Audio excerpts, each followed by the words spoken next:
কি দেখছো জয়া? একটা বাংলা ছবি। বাবা, কি করে দেখো বাংলা ছবি?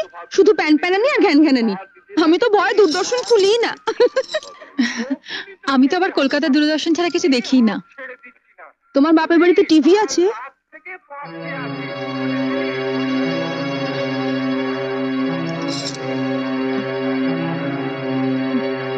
আছে, একটা ছোট ব্ল্যাক এন্ড হোয়াইট টিভি আছে। আসলে আমাদের কেবল কানেকশন নেই তো, তাই ওই কলকাতা দূরদর্শনের প্রোগ্রাম দেখতে দেখতেই অভ্যস্ত হয়ে গেছি। এবার অভ্যেসটা বদলাও। ওটা বন্ধ করো আর কেবল টিভি দেখো। এখন আমরাও তো দেখবো। একটা দারুণ হিন্দি ছবি আছে। কি ছবি? হাম আপকে হ্যায় কৌন। ও, ওই ছবিটা তো কয়েকদিন আগেই দেখিয়েছিল, দেখোনি? দেখবো না কেন, দেখেছিলাম। কিন্তু ও ছবি যতবারই দেখো পুরনো হয় না। আর মাধুরী দীক্ষিতকে দেখে তো মন আর ভরে না, তাই না দিদি? যা বলেছিস। কিন্তু মাধুরীকে নিয়ে ওসব কথা তো ছেলেরা বলে, মেয়েরাও বলে। তবে তুমি অবশ্য বলবে না, তার কারণ তুমি তো নিজেকে মাধুরীর থেকেও সুন্দরী ভাবো।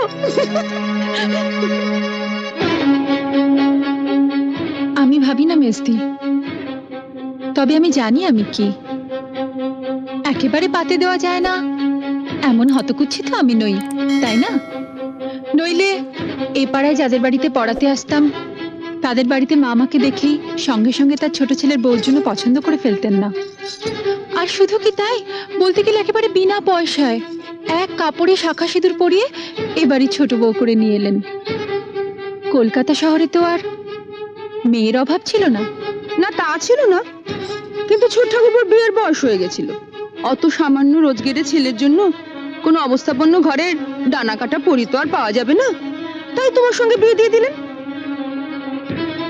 বর্দা মেজদার যখন বিয়ে হয়েছিল তখন তো ওনাদের রোজগার খুব ভালোই ছিল, তাই না?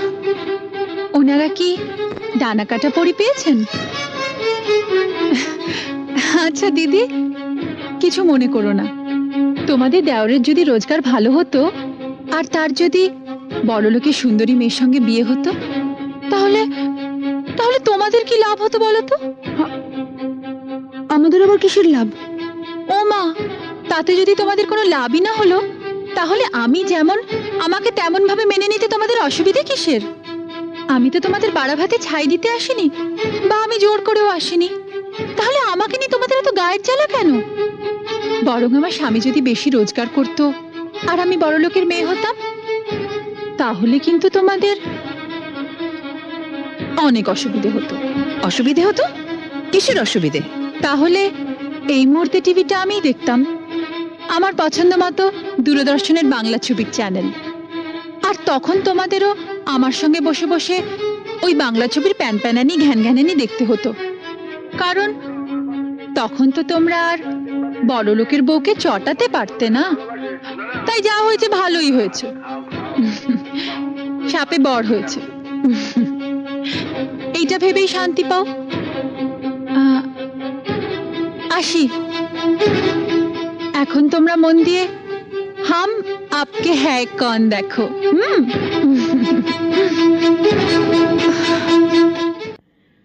এই বইয়ের ছোট ছোট ভিডিওগুলো করতে না, মানে যেটা করেছি আজকে, যেটা তোমরা ভিডিওটা দেখছো খেলাঘরটা, তো এর আগে করেছিলাম ছোট বইয়ের কয়েকটা পার্ট, 3টে করেছিলাম, মেয়েকে নিয়ে একটা করেছিলাম। তো এই ছোট ছোট ভিডিওগুলো করতে না অনেকটা সময় লেগে যায়।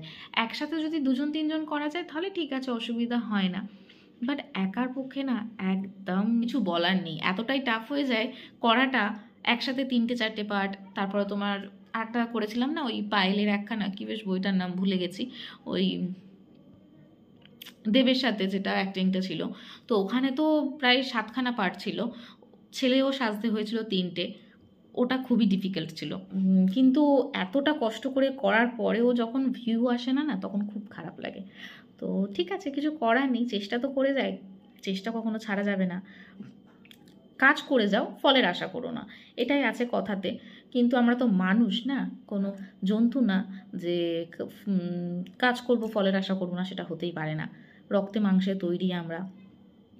অবশ্যই চাইবো যে এতটা কষ্ট করে এই ভিডিও এডিটিং করে, 1 নম্বর তো ভিডিও করতে খুব অসুবিধা হয়, 3-4 রকম সাজ মেকআপ সব কিছু খুলে চেঞ্জ করে প্রথম কথা কি বলতো, আলমারি থেকে বের করতে হয় জিনিসগুলো, সেগুলোকে সব পরে টোরে করে টোরে আবার দরকার হলে সেগুলোকে রোদ্দুরে দিতে হয়, কি সেগুলোকে পাট পাট করে গুছিয়ে আবার আলমারিতে ঢোকাতে হয়, মানে বিশাল খাটনি হয়ে যায় প্রথম।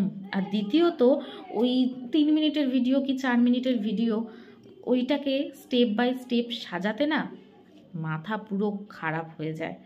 মাঝে মাঝে মনে হয় যে সব ছেড়ে মানে কেন করছি এটা, কিসের জন্য করছি কি বলো তো। যখন লাস্টে এডিটিং হয়ে গিয়ে একদম পুরো কমপ্লিট হয়ে যায় না, যখন দেখি ফিনিশিং একদম যে দারুণ হয়েছে, তখন মনে হয় যে না ঠিক আছে। আর চেষ্টা করি যতটা ভালো দেওয়ার, 100% দেওয়ার। তো হয়তো না 100%, তাহলে তো আমি এখানে ইউটিউব চ্যানেলে আসতাম না, বড় টিভিতে চলে যেতাম। তো যাই হোক, যেটুখানি পারি চেষ্টা করি। তো ভালো লাগলে কিন্তু অবশ্যই একটি লাইক করো, এটা কিন্তু করতে ভুলো না। এটা করলে না আমাদের মনে হয় যে আরও কিছু ভিডিও বানাই, আর যখন এই লাইক পড়ে না, কমেন্ট আসে না, আর ভিউয়ার্সের কথা তো ছেড়েই দাও, তখন না খুব খুব খারাপ লাগে। তো যাই হোক, চলো, ভিডিওটা ভালো লাগলে অবশ্যই একটা লাইক করো, কমেন্ট করো আর শেয়ার করো। তো এই ভিডিওটা এখানেই শেষ করলাম, আর একটা নতুন একটা ভিডিও নিয়ে খুব শিগগিরই তোমাদের সাথে দেখা হবে। Tata, bye bye.